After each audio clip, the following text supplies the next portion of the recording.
Varicose veins కి సరైన చికిత్స కోసం సంప్రదించండి ఎవిస్ హాస్పిటల్. నమస్తే, మీరు చూస్తున్న సుమన్ టీవీ. నేను మీ కీర్తి. ఈ రోజు నాతో పాటు ఉన్నారు భారతి శంకరపీఠ వ్యవస్థాపకులు బ్రహ్మశ్రీ తిరుపతి మూర్తి అవధాని గారు. నమస్తే గురుగారు. నమస్తే గురుగారు. ఓం శ్రీ మహాగణాధిపతయే నమః. గురుగారు, మందాష్టమి అంటే ఏంటి? ఈ రోజు ఎవరిని ఆరాధించాలి? ఏ దైవాన్ని ఆరాధించాలి? మందాష్టమేనంటే మందహ అంటే శని, అలాగే అష్టమీనంటే అమ్మవారు, చంద్రుడు. అష్టమి చంద్రవదనాయే నమః అని చెప్పి మనం చెబుతూ ఉంటాం. అంటే ఈ చంద్రుడు అమావాస్యకి పూర్తిగా నిర్వినుడైపోతాడు, పౌర్ణమికి పూర్తిగా వస్తాడు. కానీ మీరు అష్టమి రోజు నాడు చూడండి, అమావాస్య ముందు అష్టమి కావచ్చు, పౌర్ణమి ముందు అష్టమి కావచ్చు, ఒకే రీతిలో ఉంటాడు. మీరు ఇవాళ రేపు 23వ తారీఖు అష్టమి, ఆ రోజు నాడు చంద్రుడు ఫోటో తీయండి. మరలా 15 రోజుల తర్వాత పౌర్ణమి ముందు అష్టమి వస్తుంది, అప్పుడు ఫోటో తీసి రెండు చూడండి, ఒక ఇసుక రేణువంత కూడా తేడా ఉండదు. దానికినే అష్టమి చంద్రవదనాయే నమః అనేటువంటిది పేరు. మనం ఈ యొక్క శుక్లపక్షము కృష్ణపక్షం అంటాం కదండి, దాన్ని అష్టమి నుంచి అష్టమి వరకు మనం తీసుకోవాలి. మామూలుగా మనం అమావాస్య నుంచి పౌర్ణమి వరకు, పౌర్ణమి నుంచి అమావాస్య వరకు తీసుకుంటాం అలవాటుగా. కానీ అష్టమి నుంచి అష్టమి వరకు శుక్లపక్షము, అష్టమి నుంచి అష్టమి వరకు కృష్ణపక్షంగా భావించాలి జ్యోతిష్య ప్రమాణం అది.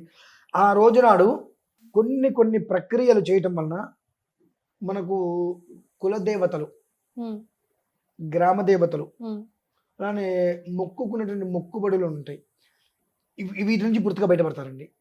అంటే మనకు తెలియకుండా ఎంతో మంది మొక్కులు మొక్కేసుకుంటూ ఉంటారు.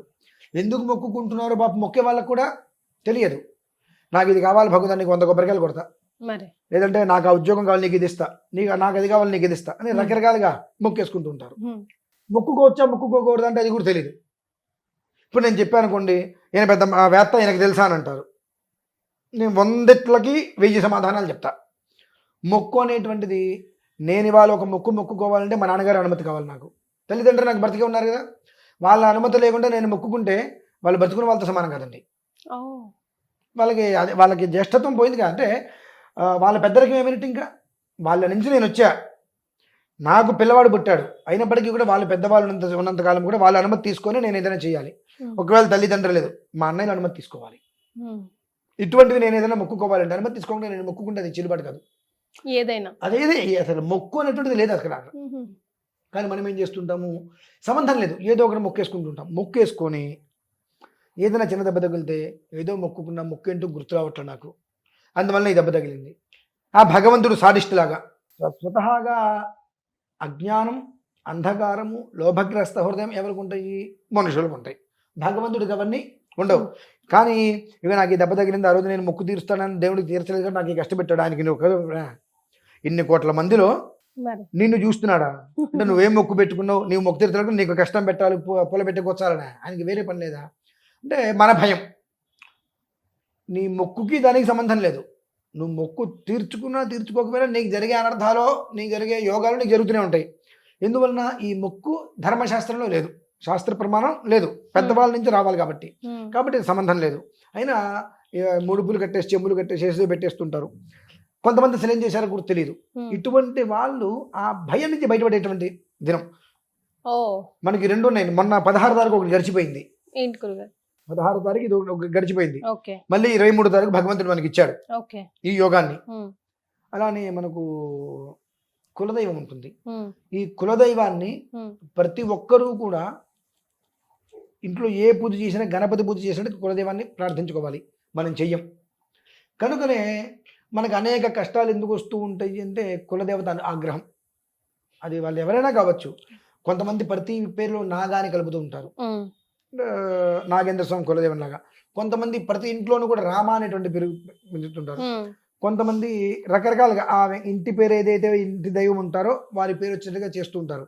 అది గొప్ప అనుకుంటారు. అది గొప్ప కాదండి. అసలు గొప్ప ఏంటి? నీ కులదేవాన్ని నువ్వు ఆరాధించడం గొప్ప. చాలా మందికి తెలియదు కూడా. పేర్లు ఎలా పెట్టుకోవాలో కూడా తెలియదండి. పేర్లు పెట్టుకోవడంలోనే వాళ్ళ జీవితాలు నాశనం అయిపోతున్నాయి. పేర్లు పెట్టుకోవడం నుంచే అతని జీవితం వృద్ధి చెందుతుందా, పాతాళానికి వెళ్తుందా అనేటువంటిది నామకరణం నుంచే ప్రారంభమవుతుంది అతని జీవితం. అది కూడా తెలియదు కనీసం. ఇవాళ మనం చెబితే దీని భూతద్దులను వెతికే వాళ్ళు ఉంటారు మినహాయిస్తే విషయాన్ని గ్రహించుకునే వాళ్ళు చాలా తక్కువ. ఈ యొక్క కులదేవతలు, గ్రామ దేవతలు ఉంటారు. గ్రామ దేవతలు మనం ఇవాళ ఈ గ్రామం నుంచి ఊరు వెళ్తున్నామంటే గ్రామదేవత అనుమతి తీసుకొని వెళ్ళాలి. పూర్వం నుంచి ఈ ఆచారాలు ఉండేవండి. నేను చదువుకునే ఊర్లో కానీ ఎక్కడైనా సరే లంకమ్మ అమ్మవారు ఉండేవారు. ఎవరైనా ఊరు వెళ్తుంటే అమ్మవారి దర్శనం చేసుకుని వెళ్ళిపోయేవారు. ఊరు నుంచి రావడం వల్ల ఆవిడ దర్శనం చేసుకుని ఇంటికి వచ్చేవారు. అంటే క్షేమంగా వెళ్ళి క్షేమంగా ఇంటికి రావాలి. ఈ 2 గ్రామ దేవతల యొక్క అభీష్టంలో ఉంటాయి. ఆవిడ నువ్వు దర్శనం చేసుకుని వెళ్ళు, మళ్ళీ నీ దర్శనం కోసం ఆవిడ ఎదురు చూస్తుంది. అంటే నువ్వు వచ్చి ఆవిడ దర్శనం చేసుకోవాలి చల్లగా, దానికోసం ఆవిడ ఎదురు చూస్తుంటుంది. అందుకే నేను పులగం పెడుతుంటారు అమ్మవారికి ఎక్కువగా కూడా. ఎందుకు చేస్తారంటే ఇటువంటి మనం ఎట్లాగో చెయ్యం. ఇటువంటివి చేయకుండా అనేక అవలక్షణాలు సంబంధం లేనివని చేస్తుంటాం. మనకు ఇంటి దేవత ఒకళ్ళు ఉంటారు, కానీ మనకు తెలీదు. ఎవరైనా ఏదని చెప్తే మా ఇంటి దేవత వాళ్ళు మా ఇంటి దేవత అంటారు, వాస్తవం తెలీదు. అలా అని తెలుసుకోరు. ప్రతి ఇంటి దేవతకి ప్రతి అమావాస్య లేదంటే పౌర్ణమి, అమావాస్య ప్రధానం, బెల్లం మొక్కో కొబ్బరికాయ ఖచ్చితంగా ఇంటి దేవతకి నివేదన పెట్ట తీరవలసిందే. దేవుడి గదిలో పెట్టాలా? మనకి ఇంటి దేవత ఉంటారు కదండి. ఇప్పుడు వీరరాఘవ స్వామును వెంకటేశ్వర స్వామును ఉంటారు. వెంకటేశ్వర స్వామి ఇంటి దేవం అనుకుందాం. కాసేపు అమావాస్య వచ్చింది, చక్కగా ఆయనకి నామాలు పెట్టి దీపారాధన పెట్టేసి కొబ్బరికాయ కొట్టి పెట్టడం 10 నిమిషాలు పని. ఒక కొబ్బరికాయ మొత్తంగా మీద 100 రూపాయలు ఖర్చు కాదు. దీనికి మనం 100 రకాలుగా ఆలోచిస్తాం, చేయం. ఇంట్లో పెళ్లి చేస్తేను, గృహప్రవేశం చేస్తాను, ఇటువంటి వాటికి మాత్రమే మాకు వెంకటేశ్వర దీపారాధన ఉందండి అంటాం. అది అనిపిస్తుంది, నవ్వాలా ఏడవాలా అనిపిస్తూ ఉంటుంది. అంటే వెంకటేశ్వర దీపారాధన మాకు ఉంది అంటే నీకు ప్రతి నెలా చేయాలి, నువ్వు ఎందుకు చేయట్లేదు? ప్రతి నెలా చేయడం టైం కుదరదు కదండి. ప్రతిరోజు చేస్తాం కదా, ఇంట్లో దీపం కదమ్మా. అంటే ఇంటి దేవతకి, దేవుడి గదిలో దేవతకి ప్రత్యేకంగా ఆరాధన చేయాలమ్మా. మనం ప్రతిరోజు భోజనం చేస్తున్నాం, పెళ్లి రోజు వస్తే విశేషంగా చేస్తున్నాంగా, చేయట్లేదా? పుట్టినరోజు వస్తే విశేషంగా చేస్తున్నాం, ఎందుకని ఎప్పుడో పుట్టాం కదా. అంటే మనం దేవుడి గదిలో పెట్టే దీపారాధన కాకుండా సెపరేట్ గా పెట్టాలంటున్నారు. ప్రత్యేకంగా ఆ దేవుడి పక్కన ఒక వెంకటేశ్వర స్వామి నామం పెట్టి లేదా ఫోటో పెట్టి ఆయన ముందు జ్యోతి పెట్టి కొబ్బరికాయ కొట్టి చలిమిడి నివేదన పెట్టాలి. అంటే ఏ దేవత అయితే ఆ దేవత ఖచ్చితంగా చేస్తున్నారు. అది మనం చెయ్యట్లేదు కనుకనే ఈ వచ్చేటువంటిది ఎంతయూ కూడా నదీ ప్రవాహం వల్లే ఇక్కడ మనకు 10 రూపాయలు కనిపిస్తాయి, వస్తున్నాయని. అమ్మాయి రేపదే నాకు 10 రూపాయలు వస్తాయి అనుకునేలో వెళ్ళిపోతున్నాయి. ఈ 10 రూపాయల్లో 1 రూపాయి కూడా మనకి లెక్క తెలియట్లా, ఎక్కడి నుంచి వస్తున్నాయి ఎక్కడి నుంచి వెళ్ళిపోతున్నాయి కూడా తెలియట్లా. మళ్ళీ యథావిధి యథాగా మళ్ళీ మన జేబులో చూస్తే రూపాయి లేదు, అలా అయిపోతుంది. ఎందుకంటే కులదేవత అనుగ్రహం మనకు పొందలేకపోతున్నాం. ఇటువంటివి ఏవైతే ఉన్నాయో వీటి నుంచి పూర్తిగా బయటపడటం కోసం ఆ రోజు చాలా విశేషమైందండి. మందహ అంటే శని, అంటే చాలా నిదానంగా నడుస్తుంటాడు, కుంటుతూ ఉంటాడు, కుంటివాడతనం. ఎందువలన దానికి ఒక కథ. మళ్ళీ రామాయణానికి హీరో ఎవరండి? శని హీరో. ఆ శని వల్లే కదా మేఘనాథుడు చనిపోయింది. లేదంటే కనుక శని కనుక అందరిలాగా భయపడి కనుక నోరు మూసుకున్నట్లయితే ఇవాళ మనం ఇక్కడ ఉండేవాళ్ళం కాదు. ఆ శని చేసినటువంటి చిన్న పనికి మేఘనాథుడు అర్ధాయుష్మంతుడికి జన్మించాడు. ఆ కోపానికి రావణాసురుడు శని కాలు ఎరగొట్టాడు. కాబట్టి ఆయన అక్కడి నుంచి మందగమనం చిన్నగా వస్తుంది కాబట్టి మందుడు అయ్యాడు. అందుకని మందవారము అని అంటాం జరిగింది. అందుకని ఆ రోజు మనకి మందాష్టమి అని అన్నాం. ఆ రోజు నాడు చేసేటువంటి ప్రక్రియ ఏదైతే కనుక ఆ కులదేవతకి ఇంటి దేవతకి ఎవరైతే చేసుకోగలుగుతారో కాస్త హోమం, అంటే ఈ ముడుపులను ఉంటాయి, ఆ ముడుపులన్నీ కూడా ఏదైనా గుళ్ళో లేదంటే ఎవరైనా ఎక్కడ హోమం చేస్తుంటే అక్కడికి వెళ్ళి ఈ ద్రవ్యాలు ముడుపులన్నీ కూడా వారి స్వహస్తాలతో అందులో వేసేసుకొని భస్మం చేసేసుకోగలిగితే అక్కడతోటి తెలుసో తెలియకో మనం చేసినటువంటి ఎన్నో రకాల మొక్కుబడులు కానివన్నీ కూడా నిర్వీర్యమైపోతాయి అమ్మా. అక్కడికి ఆ ప్రాయశ్చిత్తం అయిపోతుంది. ఇక కొత్తగా ఎవరు కూడా పెద్దల అనుమతి లేకుండా మొక్కుకోవటాలు అటు చేయకుండా ఉండడం చాలా శ్రేయోదాయకం. పెద్దల అనుమతి లేకుండా మొక్కేటువంటి మొక్కు అసలు మొక్కు కాదు, దానికి భగవంతుడు అసలు చూడడు. చాలా మంది నేను మంగళవారం ఉంటానంటే నేను గురువారం ఉంటానండి అని అనుకుంటూ ఉంటారు. గురువారం నువ్వు ఉండాలి అంటే నువ్వు నీ భర్తను అడగడం కాదు, ఎప్పుడైనా నీ భర్త నువ్వు ఉండు అని చెప్పాలి. అసలు నువ్వెందుకు ఉండాలి? నీ భర్త క్షేమం కోసం అతను ఉండాలి. ఇవన్నీ ఏదైనా ఉంటే కానీ అనుమతులు లేకుండా మనం చేస్తుండగా వీటికి ఎక్కడా కూడా ఎటువంటి ఎసగరైనంత ఫలితం రాదు. ఈ ఉపవాసాలు వీటి వల్ల అప్పుడప్పుడు లంఘనం పరమోషణం అంటారు కదా, అలా ఉపవాసం వల్ల ఆ రకంగా శరీరం అనేటువంటిది నిలకడగా ఉండటానికి, శరీరంలో ఉన్న రుగ్మతులు పోవడానికి మినహాయిస్తే పుణ్యం కోసం ఉపవాసం చేయడం దరిద్రం, అంతకుమించి ఏం లేదు. ఉపవాసం అంటేనే కడికి దరిద్రం అనుభవించడం. ఏది ఈ జన్మలో అన్నీ ఉండి తినడానికి పళ్ళు అన్నీ తిండి ఇంటి నిండా అన్నీ ఉండి ఏమీ తినకుండా ఉండటమే కడికి దారిద్ర్యాన్ని అనుభవించడం. ఎందువల్ల క్రితం జన్మలో ఎక్కడో మన ఇంటికి ఎవరో వస్తే వాడికి ఇంటికి వచ్చిన వ్యక్తిని 2 కాళ్ళు కట్టుకొని భోజనానికి రండి అనకుండా భోజనం చేస్తారా, టీ తాగుతారా, మంచినీళ్ళు తాగుతారా అని అడిగాం అనుకోండి, మన మొహమాటం కోసం అబ్బాయి తినొచ్చారండి అంటాడు. ఆ దోషం ఈ జన్మలో అన్నీ ఉండి పరమ దారిద్ర్యాన్ని అనుభవించడం. సార్ గురుగారు కార్తీక మాసం అంతా ఉపవాసాలు దీక్షణ చేస్తాం కదా గురుగారు.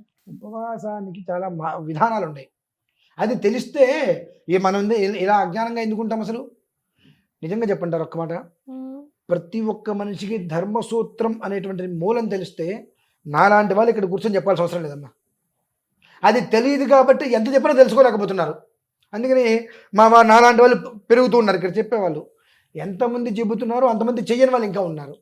అంతే. ఆ విషయం చిన్న లాజిక్ అది తెలుసుకోగలిగితే, ఉపవాసం అంటే ఏంటి అనేటువంటి విషయం తెలుసుకోగలిగితే అందరూ ప్రశాంతంగా ఉంటారు.